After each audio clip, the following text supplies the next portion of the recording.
Hello students, আজকে শুরু হচ্ছে আমাদের সি প্রোগ্রামিং ল্যাঙ্গুয়েজের পার্ট 14 এর ক্লাস।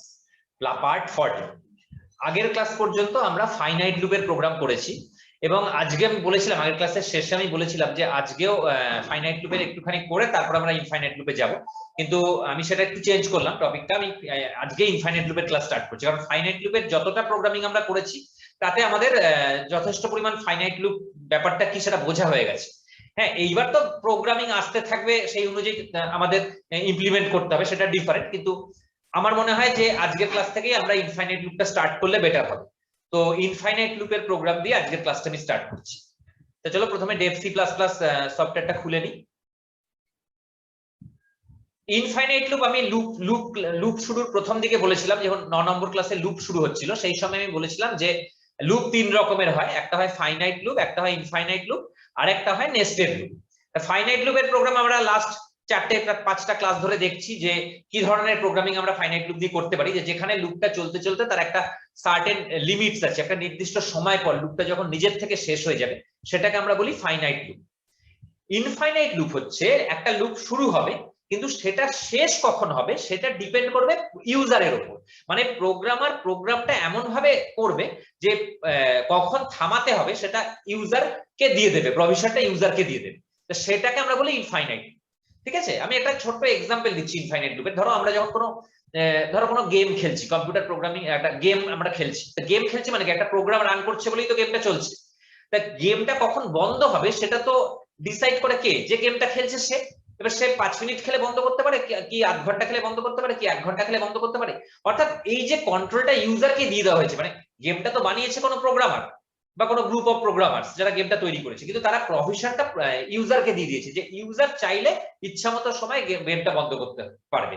এরকম না যে 5 মিনিট খেলার পর কি 10 মিনিট খেলার পর গেমটা অটোমেটিক বন্ধ হয়ে যাবে, সেটা হলে তো প্রবলেম। তো সুতরাং এখানে ব্যাপারটা হচ্ছে যে ইনফাইনাইট লুপ মানে এরকম ভেবো না যে লুপটা শুরু হবে আর চলতেই থাকবে, সেরকম নয়। লুপটা অবশ্যই থামবে, কিন্তু সেই থামাটা কখন হবে সেটা ডিসাইড করবে যে ইউজার, মানে যে প্রোগ্রামটাকে রান করাচ্ছে, রান টাইম ইউজার সেটা ডিসাইড করবে। ঠিক আছে, প্রোগ্রামার প্রভিশনটা ইউজারকে দিয়ে দেবে। তাহলে দেখো আমি ফাইনাইট লুপের কোনো ডেফিনিশন লিখাইনি সেই সময়, তো আমি এখন ফাইনাইট লুপের আর ইনফাইনাইট লুপের জাস্ট এক লাইন করে দুটো ডেফিনিশন আগে বলে দিচ্ছি। যদি তোমাকে বলে ফাইনাইট লুপের ডেফিনিশন কি, তাহলে বলবে যে a loop which have certain limits or condition, just এক লাইন। এটা হচ্ছে ফাইনাইট লুপ।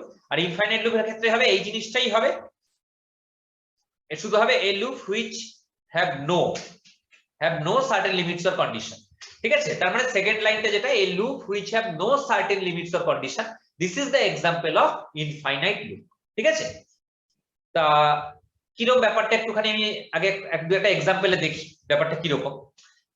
ইনফাইনাইট লুপের প্রোগ্রাম যখন করবে তখন একটু মাইনিউটলি প্রোগ্রামটাকে ম্যানেজ করতে হবে, নাহলে কিন্তু সিস্টেম হ্যাং করে যাওয়ার প্রবাবিলিটি থাকে। বা আমার মানে ইনফাইনাইট লুপ তুমি যদি এটাকে ঠিকমতো বেরিয়ে আসতে না পারো ওখান থেকে, বা বেরোনোর প্রভিশন যদি ইউজারকে না দাও, তাহলে প্রোগ্রামটা চলতেই থাকবে এবং সেখানে একটা হ্যাং করে যাওয়ার টেন্ডেন্সি তৈরি হতে পারে।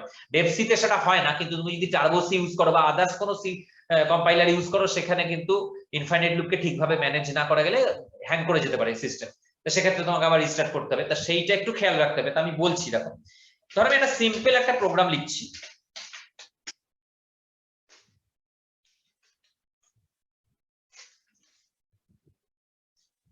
Forcefully infinite loop. ধরো আমি যদি এরকম করি, ধরো i = 1 লিখলাম, দিয়ে আমি এখানে ফর দিয়ে ডবল সেমিকোলন, এইভাবে ইনফাইনাইট লুপ লেখা যায়। ফর ডবল সেমিকোলন কেন? কারণ আমরা যখন এমনি ফর লুপ লিখি, নরমাল ফর লুপ, আমরা কি লিখি i = 1, তারপর একটা সেমিকোলন দিই, তারপরে i <= কোন একটা কন্ডিশন, তারপরে সেমিকোলন দিই, তারপরে i++। তাহলে এখানে সেমিকোলন কটা থাকছে? দুটো। তাহলে সেই দুটো সেমিকোলন, মানে এখানে ওই ইনিশিয়ালাইজেশন বা কন্ডিশন ওই সব কিছু থাকছে না, শুধু সেমিকোলন দুটো থাকছে, কিন্তু এটা একটা লুপের কাজ করবে। এবার ধরো এর ভেতরে আমি লিখে দিলাম %d\n কমা দিয়ে i। সো %d\n কমা দিয়ে i লিখে দিলাম, দিয়ে আমি আইটাকে প্লাস প্লাস করে দিচ্ছি। দেখো এই প্রোগ্রামটাকে যদি আমি রান করাই তাহলে আমার আউটপুট কি হবে বলতো, 1 2 3 4 করে আমাকে দেখাতেই থাকবে। যেহেতু এটা ডেভ সি, এখানে হ্যাং করবে না, আমি বেরিয়ে আসতে পারবো, কিন্তু অন্য সব কম্পাইলারে এটা হ্যাংও করে যেতে পারে, কারণ তুমি বেরোতে পারবে না তখন। তো দেখো আমি এটাকে আবার রান করাচ্ছি, দেখো এটা নাম্বার দেখাতেই থাকবে 1 2 3 4 5 6 করে, খুব তাড়াতাড়ি নাড়ে রাখো। দেখেছো কন্টিনিউয়াসলি এটা দেখাতেই থাকছে, এটা কখনো শেষ হবে না, কখনোই এটা শেষ হবে না, ঠিক আছে? কারণ এটা কোনো টার্মিনেটিং কন্ডিশনে আমি প্রোগ্রামে সেট করিনি, বুঝতে পেরেছো? এটা চলতেই থাকছে, হু করে চলতে থাকছে। তাই এটা যেহেতু টার্বো ডেপসে আমি এখান থেকে বেরিয়ে যেতে পারবো, কর্নারে ক্রস আছে, ক্রস দিয়ে আমি বেরিয়ে যেতে পারবো, বেরিয়ে গেলাম। কিন্তু তার মানে এখানে ব্যাপারটা কি দেখো, একটা লুপ ইনফাইনাইট লুপ করেছি, তার মধ্যে আইটা প্রিন্ট করছে আর আইটা বাড়ছে, প্রিন্ট করছে বাড়ছে, তার মানে কি 1 প্রিন্ট করলো 2 হলো, 2 প্রিন্ট করলো 3 হলো, 3 প্রিন্ট করলো 4 হলো, চলতেই থাকছে, কোনো টার্মিনেটিং কন্ডিশন নেই। কিন্তু এখানে আমি এটাকে থামাতে পারি, কিভাবে থামাতে পারি? ধরো আমি একটা ছোট্ট এক্সাম্পল দিচ্ছি। ধরো এখানে এই জায়গায় আমি একটা কন্ডিশন দিলাম লুপের মধ্যে, if i greater than 20, i যদি 20 থেকে বেশি হয় তাহলে ব্রেক, ঠিক আছে? ব্রেক হচ্ছে একটা কিওয়ার্ড। ব্রেক কিওয়ার্ডটা কি করে, তোমাকে প্রোগ্রাম থেকে ঠেলে বাইরে বার করে দেবে, ঠিক আছে? পরে আমি ব্রেক আর কন্টিনিউ বলে একটা স্টেপ কিওয়ার্ড আসবে, ওই দুটোর মধ্যে ডিফারেন্স বলবো, তখন আরো ব্যাপারটা ভালো করে বুঝতে পারবে। আপাতত এইটুকুনি জেনে রাখো যে ব্রেক হচ্ছে একটা কিওয়ার্ড যেটা তোমাকে প্রোগ্রাম থেকে ঠেলে বাইরে বার করে দেবে। মানে এখানে কেসটা কি হচ্ছে দেখো, আমি এটাকে রান করালাম, দেখো 1 to 20 দেখো, দেখো 1 থেকে 20 দেখাচ্ছে, তারপরে প্রোগ্রামটা টার্মিনেট করে যাচ্ছে। কিভাবে হচ্ছে? তুমি বলো আমি তো লুপে কোনো কন্ডিশন দিইনি, লুপে দিইনি, কিন্তু আমি ভেতরে একটা ইফ দিয়ে কন্ডিশন দিয়েছি যে লুপটা ঘুরতে ঘুরতে যখন i এর ভ্যালু 20 এর বেশি হয়ে যাবে তখন ব্রেক হয়ে যাবে। তাহলে ব্রেক স্টেটমেন্ট কি করছে? Break statement is used when we want to jump out from a loop। তো এখানে আমি ব্রেকের ইয়েটা আগে লিখে দিচ্ছি, কারণ এটা ইম্পর্টেন্ট একটা জিনিস। ব্রেক, ব্রেকটা কি? দিস, এটা একটা কিওয়ার্ড, এটা একটা বেসিক্যালি বা স্টেটমেন্টও বলতে পারো।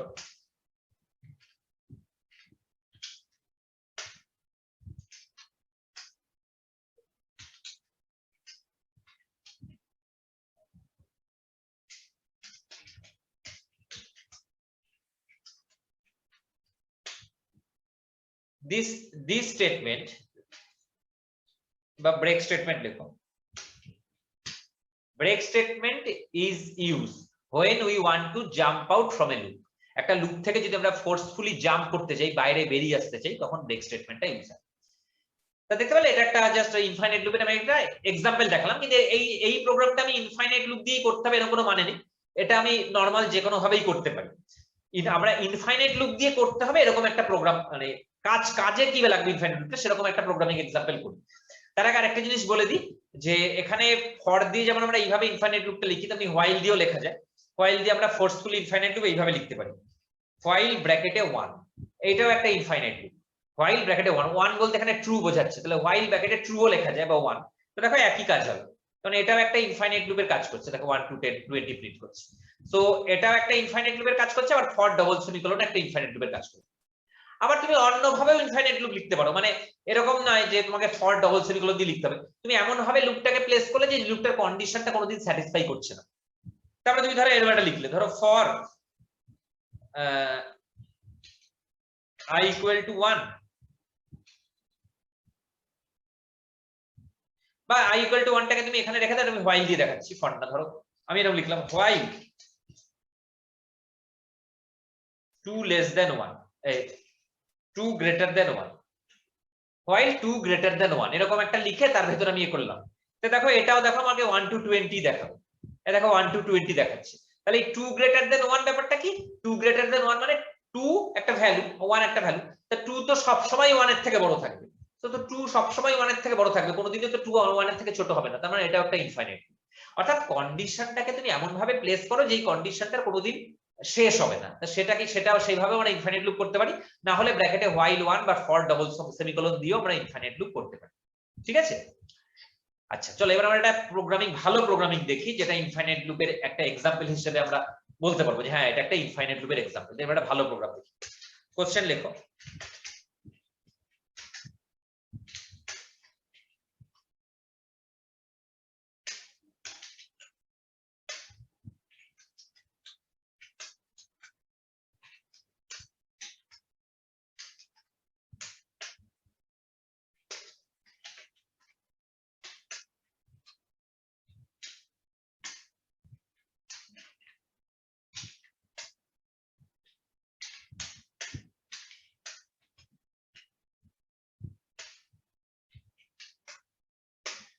কোশ্চেনটা একবার দেখো, write a program which accept numbers from user, মানে ইউজারের থেকে তুমি নাম্বার নেবে এবং find out the sum and average, ঠিক আছে, কতগুলো নাম্বার নেব।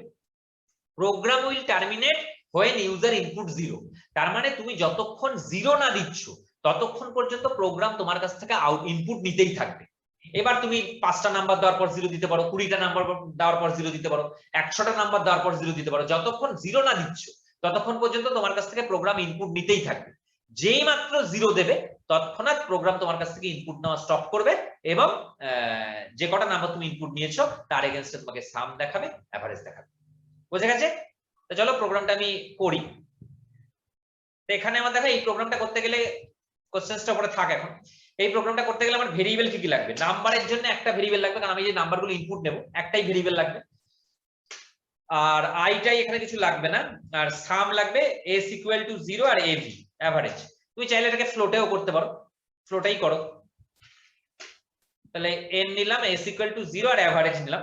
আর একটা জিনিস লাগবে, মানে কটা নাম্বার সেটাকে কাউন্ট করতে হবে, নাহলে এভারেজ বার করা যাবে না। কারণ আমি যখন সাম থেকে সাম তো করে দেবো, তারপরে যখন এভারেজ বার করবো তখন টোটাল নাম্বার দিয়ে ডিভাইড করতে হবে, কতগুলো নাম্বার সেটা দিয়ে ডিভাইড করতে হবে। তো এখানে তো ইনফাইনাইট এটা না, তো ইনফাইনাইট মানে ইউজার তো একবার এক এক রকম নাম, মানে একবার 5টা নাম্বার নিয়ে করবে, একবার 20টা নাম্বার নিয়ে করবে। সুতরাং এখানে একটা কাউন্টার রাখতে হবে, যে লুপটা ঘোরার সাথে সাথে একটা কাউন্টিং হবে, একটা ভেরিয়েবল, যে আলটিমেট যখন লুপটা শেষ হবে তখন সেই ভেরিয়েবলটার যে ভ্যালু হবে ততগুলো নাম্বার কাউন্ট হবে। তো সেই জন্য আমি এখানে একটা c ইকুয়াল টু 0 আমার লাগবে। তাহলে দেখতে 4টে ভেরিয়েবল আমার হলো। চলো এবার আমরা ফর ইনফাইনাইট লুপ করছি, for double semicolon, forcefully infinite loop. এবং ইনফাইনাইট লুপের ভেতরে আমি এখানে লিখলাম printf enter number scanf %d, ampersand n। তাহলে দেখো এখানে এই যে লুপের মধ্যে আমি ইনপুটটা নিচ্ছি, এটা লুপটা ঘুরবে নাম্বার নিতেই থাকবে, লুপটা ঘুরবে নাম্বার নিতেই থাকবে। সুতরাং এখানে আমার একটা ইফ কন্ডিশন দিতে হবে, কখন ব্রেক হবে? যখন n এর ভ্যালু 0 হবে। তাহলে n এর ভ্যালু যখন 0 হবে তখন লুপ থেকে বেরিয়ে আসবে। এবং সবসময় মনে রাখবে ইনফাইনাইট লুপ থেকে বেরিয়ে আসার জন্য আমার ব্রেক স্টেটমেন্টটা অবশ্যই একটা কন্ডিশনের এগেইনস্টে লিখতে হবে, কারণ ইনফাইনাইট লুপ থেকে বেরিয়ে আসাটা ইম্পর্টেন্ট। তুমি চালিয়ে গেলে সেটার কোনো রেজাল্ট পাবে না। বুঝতে পেরেছো? আচ্ছা, এইবার হচ্ছে এলস, কিন্তু সেটা যতক্ষণ না হচ্ছে, মানে ব্রেকটা যতক্ষণ না হচ্ছে ততক্ষণ আমার দুটো কাজ হবে। কি কাজ হবে? একটা কাজ হবে আমি সামটা করব, s equal two s plus n, মানে প্রত্যেকটা নাম্বার দিচ্ছি সেটা s এর সঙ্গে অ্যাড হচ্ছে। আর কাউন্টারটা বাড়াবো, যে কটা নাম্বার আমি দিচ্ছি কাউন্টারটা বাড়াবো। ঠিক আছে? তার মানে লুপটা ঘোরার সাথে সাথে একটা করে নাম্বার আমি দিচ্ছি, সেই নাম্বারটা s এর সঙ্গে সাম হচ্ছে আর কাউন্টারটা বাড়ছে। আবার একটা নাম্বার দিচ্ছি, s এর সঙ্গে সাম হচ্ছে, কাউন্টারটা বাড়ছে। এর উপরে চলতে থাকছে, করতে করতে যখনই 0 পাবে, যখনই n এর ভ্যালু 0 পাবে তখন ব্রেক করে বেরিয়ে যাচ্ছে। কিন্তু 0 না পাওয়া পর্যন্ত ও সাম করছে এবং কাউন্ট করছে। তো এইভাবে চলতে থাকছে জিনিসটা। ঠিক আছে? এবার লুপের বাইরে এখনো শেষ হয়নি, লুপের বাইরে এসে এভারেজ বার করতে হবে। এভারেজ হচ্ছে s বাই c। s মানে হচ্ছে আমার টোটাল সামটা, আর c দিয়ে ডিভাইড হচ্ছে, কারণ c হচ্ছে যতগুলো নাম্বার এটা কাউন্ট করছে। এইবার প্রিন্ট করো, এটা %f দিয়ে প্রিন্ট হবে, কারণ সরি এখানে scanfটাও %f দিয়ে হবে, কারণ আমার ফ্লোটে করেছি আমি। সো এখানে s আর একটা জিনিস আমি বলেছিলাম যে পয়েন্টের পর দুটো ডিজিট পর্যন্ত দেখাতে গেলে %.2f লেখা যায়, ওটা তো আগেই বলেছিলাম এই প্রথম দিকের ক্লাসে। আর এখানে av এভারেজটা প্রিন্ট করে দিলাম। তাহলে এই হচ্ছে আমার প্রোগ্রামটা। তো তারা উপরে আমি এটা করে নিই, কোশ্চেনটাকে ডিলিট করে দিলাম। তাই দেখো এখানে পুরো স্ক্রিনে প্রোগ্রামটা দেখা যাচ্ছে। এবার আমি রান করাই, দেখো। আচ্ছা, av বলে avg নিয়েছি ভেরিয়েবলটা, avg। ঠিক আছে, চলো আরেকবার রান করাই। ও এখানেও avg, সরি। দেখো তুমি নাম্বার দিতে থাকো, প্রোগ্রাম তোমার কাছ থেকে নাম্বার চেতেই থাকবে। এইটা কোনোদিনই স্টপ হবে না যতক্ষণ তুমি 0 না দিচ্ছ। This is the infinite loop. এবার তোমার কিছুক্ষণ পরে মনে হলো এবার 0 দিয়ে দিই, 0 দিয়ে দিলে তাহলে দেখো তুমি যে কটা নাম্বার দিয়েছো তার বেসিসে তোমাকে টোটাল দেখাচ্ছে 148, আর তার বেসিসে তোমাকে এভারেজ দেখাচ্ছে 14.80। চলো আরেকবার রান করাই। ধরো এখানে আমি 3টে নাম্বার দিলাম, তারপর 0 দিয়ে দিলাম, তাহলে দেখো ওখানেই টার্মিনেট করে গেল। তাহলে টোটাল হচ্ছে আমার 89 আর এভারেজ হচ্ছে 29.67। তাহলে বোঝা গেল ব্যাপারটা। মানে আমি প্রোগ্রামটা আরেকবার দেখি।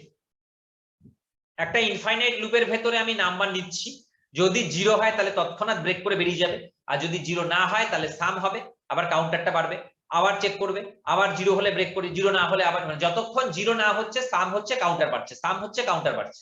এবার যেই মাত্র 0 হলো ব্রেক করে বেরিয়ে গেল, বেরিয়ে গিয়ে বাইরে এসে অ্যাভারেজ ক্যালকুলেট করলো, করে সাম আর অ্যাভারেজটাকে প্রিন্ট করে আমি দেখি। তাহলে ক্লিয়ার হলো এটা? ঠিক আছে, আরেকটা প্রোগ্রাম আমরা দেখি ইনফাইনাইট লুপে। ঠিক আছে, ইনফাইনাইট লুপের খুব যে বিশাল ব্যবহার আছে সেটা নয়, এরপরেও দেখবো আমরা যখন নেস্টেড লুপ করবো বা তারও পরে বিভিন্ন সময় ঘুরে ঘুরে ইনফাইনাইট লুপের ব্যবহার আসতে থাকে। তো ওরকম ব্যাপারটা নয় যে ইনফাইনাইট লুপেরই আবার 10টা প্রোগ্রাম হবে, ওরকম ব্যাপারটা নয়। ঠিক আছে, জাস্ট জিনিসটা বোঝা যে ইনফাইনাইট লুপ জিনিসটা কি এবং সেটা কিভাবে কাজ করছে। আরেকটা এক্সাম্পল আমরা করব। আমরা আগের ক্লাসে ফিবোনাকি সিরিজ করেছি। ফিবোনাকি সিরিজটা কি ছিল? যে আগের দুটো ডিজিটের অ্যাডিশন পরের ডিজিটটাকে ফর্ম করাচ্ছে। আগের ক্লাস যারা যদি না করে থাকো দেখে নাও, দেখে নেবে যে ওখানে ফিবোনাকি সিরিজ বলে একটা জিনিস আমি করে দেখিয়েছি। তো এবার যে প্রোগ্রামটা আমি করতে চাইছি সেটা হচ্ছে এরকম অনেকটা, write a program which accept a number and check that number present in Fibonacci series or not. এটা খুব ভালো একটা program, write a program which accept a number. একটা নাম্বার তুমি দেবে, র্যান্ডমলি নাম্বার যেরকম তুমি দাও দেবে, এবং প্রোগ্রাম আমাকে চেক করে বলবে যে এই নাম্বারটা ফিবোনাকি সিরিজের নাম্বার কিনা। এবার এখানে একটা কোশ্চেন আসতে পারে যে এখানে ইনফাইনাইট লুপটা কেন লাগবে? ইনফাইনাইট লুপ এই কারণে লাগবে যে একটা সিরিজের তো কোনো এন্ড নেই, যেমন ফিবোনাকি সিরিজের তো কোনো এন্ড নেই, দুটো নাম্বার অ্যাডিশন হয়ে হয়ে সিরিজটা তো আপগ্রেড করতেই থাকবে। এবার ইউজার কি নাম্বার দেবে, কত বড় নাম্বার দেবে, কত দূর অবধি চেক করতে হবে, এগুলো তো সবই আমি জানি না, সব আনপ্রেডিক্টেবল। সুতরাং এখানে ইনফাইনাইট লুপ করতে হবে, ইনফাইনাইট লুপ চলবে এবং ভেতরে আমি চেক করতে থাকবো, করতে করতে করতে করতে কোনো সময় যদি আমি পেয়ে যাই তাহলে বলে দেবো হ্যাঁ এটা ফিবোনাকি নাম্বার। আর না পেলে চেকিংটা কি করে করবো সেটা আমি প্রোগ্রাম করার সময় বলছি। তো সুতরাং মোট কথা আমি একটা নাম্বার দেবো, প্রোগ্রাম আমাকে চেক করে বলবে যে এটা ফিবোনাকি সিরিজের মধ্যেই নাম্বারটা আছে কিনা। সেটা যে কোনো পজিশনে হতে পারে ফিবোনাকি সিরিজে, এমন না যে প্রথম 10টা টার্মস এর মধ্যে আছে কিনা, সেটা হলে তো ফাইনাইট লুপ হয়ে যেত, সেটা নয়, যে কোনো পজিশন ফিবোনাকি সিরিজে যে কোনো পজিশনে নাম্বারটা এক্সিস্ট করছে কিনা। ঠিক আছে, তাহলে এটা আমরা একটু দেখি।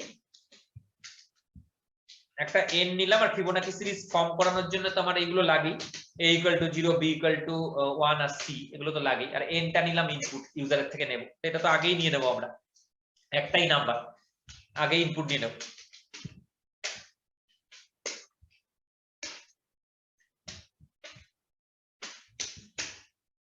এখানে একটু বেশি কথা লাগবে, enter number to check it is a Fibonacci number or not, এরকম ভাবে লিখলাম আর কি আমি। তাহলে আর এটা n এর মধ্যে নিলাম। চলো আবার যথারীতি একটা কি শুরু হয়ে যাবে, ইনফাইনাইট লুপ। এই যেটা আমরা ফর ডবল সেমিকোলন দিয়ে করছি বারবার, এটাকে তুমি হোয়াইল ব্র্যাকেটে 1 বা হোয়াইল ব্র্যাকেটে 2 দিয়েও লিখতে পারো।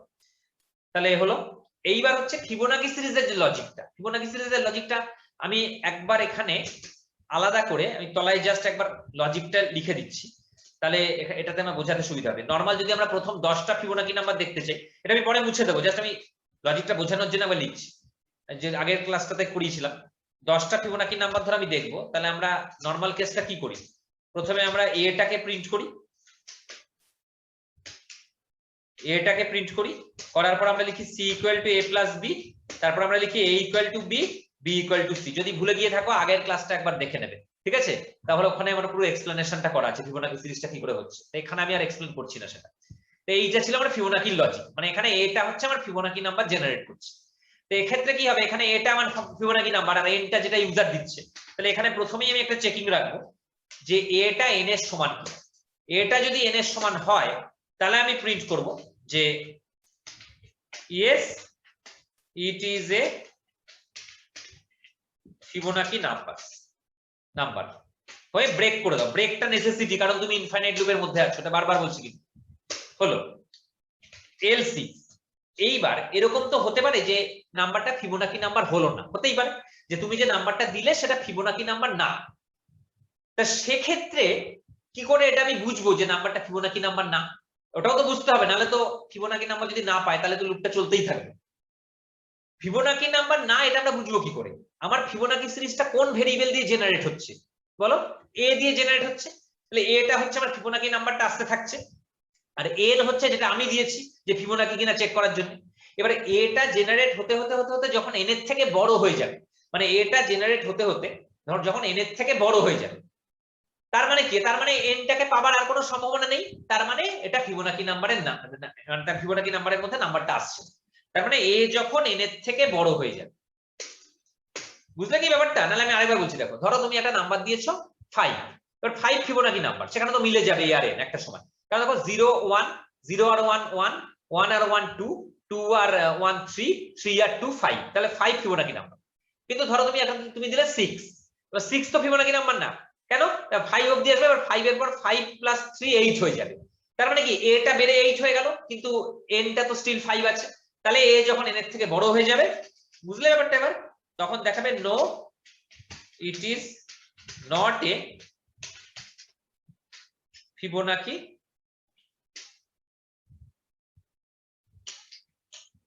Number, break. ঠিক আছে, no it is not a Fibonacci number, break.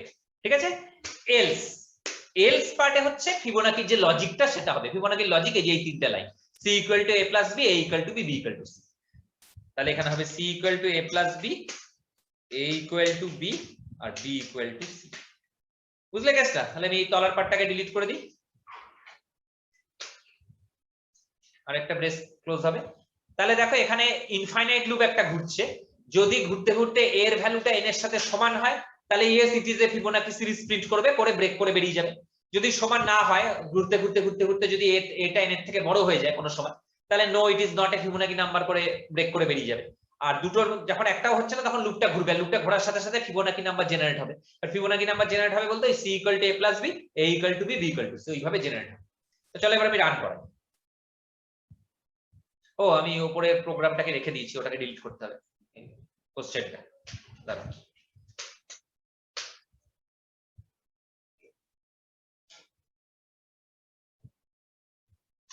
দাও যে কোনো একটা নাম্বার দাও, ধরো তুমি দিলে 89, 89 কিন্তু ফিবোনাকি নাম্বার, হিসাব করে দেখো 89 একটা সময় ফিবোনাকি নাম্বার হয়, তাহলে দেখো yes it is a Fibonacci number. ঠিক আছে, আবার রান করো, 78 দাও, no it is not a Fibonacci number. বুঝতে পারলে ব্যাপারটা? আরেকবার রান করো, 13 দাও, 13 ফিবোনাকি নাম্বার। ঠিক আছে, কারণ দেখো 8 আসে, 8 এর পর 8 প্লাস 5 13 হয়ে যায়। তার মানে বুঝতে পারলে এটা খুব ইম্পর্টেন্ট একটা মানে ইমপ্লিমেন্টেশন ইনফাইনাইট লুপের, যে ইনফাইনাইট লুপটা আমাদের কেন দরকার তার একটা খুব সুন্দর ইমপ্লিমেন্টেশন, কারণ আমরা জানি না কত দূর ফিবোনাকি নাম্বারের কত দূরে গিয়ে নাম্বারটা ম্যাচ করবে আর। ঠিক আছে, তো সুতরাং এইটা হচ্ছে ফিবোনাকি সিরিজের একটা খুব সুন্দর এক্সাম্পল, এই ইনফাইনাইট লুপের একটা খুব সুন্দর এক্সাম্পল। তো চলো এটা আমি তো স্ক্রিনটা দেখিয়ে দিচ্ছি, একবার দেখে নাও। এই হচ্ছে গোটা প্রোগ্রামটা। ঠিক আছে, আর এরকম টাইপেরই হয় ফিবোনাকি গুলো, আর ফিবোনাকি বলছি, এরকম টাইপেরই হয় ইনফাইনাইট লুপ গুলো। তো ইনফাইনাইট লুপ আর করে লাভ নেই, এরপর আমাদের নেস্টেড লুপটা বেশি ইম্পর্টেন্ট, এবং নেস্টেড লুপের বেশ কিছু প্রোগ্রামিং আছে, তো সেটা আমরা নেক্সট ক্লাসে করব। তা ইনফাইনাইট লুপটা এই পর্যন্তই থাকবে। শুধু আমি একটা জিনিস বলে দিই, আগের কোনো ক্লাসে বলেছিলাম কিনা একবার দেখে নিও, তা আমি একবার বলে দিচ্ছি। আমার যদি নিজের কোনো কথা উপর লিখতে হয়, তখন আমি কমেন্টস করে লিখতে পারি। যেমন একটু আগে দেখলে একটা এরর দিচ্ছিল, আমি প্রোগ্রামটা লিখে রেখেছিলাম, রান করাতে গেলে এরর দিচ্ছিল, কারণ প্রোগ্রামটা তো কোনো কম্পিউটারের ল্যাঙ্গুয়েজের মধ্যে পড়ছে না ওই লেখাটা। তা আমি ওটাকে ডবল স্ল্যাশ দিয়ে এরকম ভাবে আমি প্রোগ্রামটাকে লিখে রাখতেই পারি। ঠিক আছে, ডবল স্ল্যাশ দিয়ে তুমি যাই লেখো সেটা কম্পাইলার প্রোগ্রাম মানে প্রোগ্রামের কমান্ড হিসেবে ট্রিট করবে না, এটাকে আমরা কমেন্টস বলি। তো এটা দু রকম কমেন্টস, একটা ডবল স্ল্যাশ যেটা সিঙ্গেল লাইন কমেন্টস, সেক্ষেত্রে আমাকে প্রত্যেকটা লাইনের আগে ডবল স্ল্যাশ দিতে হবে। আর একটা হয় হচ্ছে multi line comments. Multi line comments হচ্ছে এরকম হয়, স্ল্যাশ স্টার এটা দিয়ে শুরু হয়, দেখো গোটা প্রোগ্রামটা ইনঅ্যাক্টিভ হয়ে গেল, দেখতে পাচ্ছ? এবার যখন শেষ করবে স্টার স্ল্যাশ দিয়ে শেষ করবে, আবার দেখো গোটা প্রোগ্রামটা অ্যাক্টিভ হয়ে গেল। মানে স্ল্যাশ স্টার আর স্টার স্ল্যাশ এর মধ্যে তুমি যত লাইন লেখো না কেন সেগুলো সমস্ত কমেন্টস হিসেবে কাজ করবে, এবং আমরা আমাদের কোশ্চেন্স যে প্রোগ্রামটা করছি তার কোশ্চেন্সটাকে আমরা এইভাবে আমরা লিখতে পারি। ঠিক আছে, তাহলে পরে এই হচ্ছে আমাদের ইনফাইনাইট লুপ। তাহলে 14 নম্বর ক্লাস পর্যন্ত আমাদের হলো, এবং 14 নম্বর ক্লাস পর্যন্ত আমরা ইনফাইনাইট লুপ আমরা করলাম, ইনফাইনাইট লুপ আমরা শেষ করলাম। এরপরে আমাদের শুরু হবে নেক্সট ক্লাসটা, খুব ইম্পর্টেন্ট একটা ক্লাস হতে চলেছে, নেস্টেড লুপ। কারণ নেস্টেড লুপ দিয়ে বহু অ্যাপ্লিকেশন হয় যেগুলো পরবর্তীকালে অ্যারে মানে এরপরে যে চ্যাপ্টার্স গুলো আছে অ্যারে, বা স্ট্রিং, সেই সমস্ত জায়গাতেও নেস্টেড লুপের প্রচুর অ্যাপ্লিকেশনস আছে। তা আজকের ক্লাস এই পর্যন্তই, এরপরে আবার দেখা হচ্ছে নেক্সট ক্লাসে। তো নেক্সট ক্লাসে আমরা নেস্টেড লুপ স্টার্ট করব। আজকের ক্লাস এই পর্যন্তই। তো যদি চ্যানেলটা এখনো সাবস্ক্রাইব তোমরা কেউ না করে থাকো তো সাবস্ক্রাইব করে দিও, কারণ পরে এরকম প্রচুর ভিডিও আসতে থাকবে, তোমাদের প্রচুর হেল্প হতে থাকবে। সি ল্যাঙ্গুয়েজ শেষ হলে এরপরে C plus plus, Java, Python অনেক ভিডিও আসতে থাকবে। তো সুতরাং এটা তোমাদের ঘরে বসে প্রোগ্রামিং ল্যাঙ্গুয়েজ শেখার জন্য আমার তো মনে হয় খুব কাজে লাগবে এই জিনিসটা। তো ঠিক আছে, আজকের ক্লাসটা এই পর্যন্তই। তো চলো, বাই।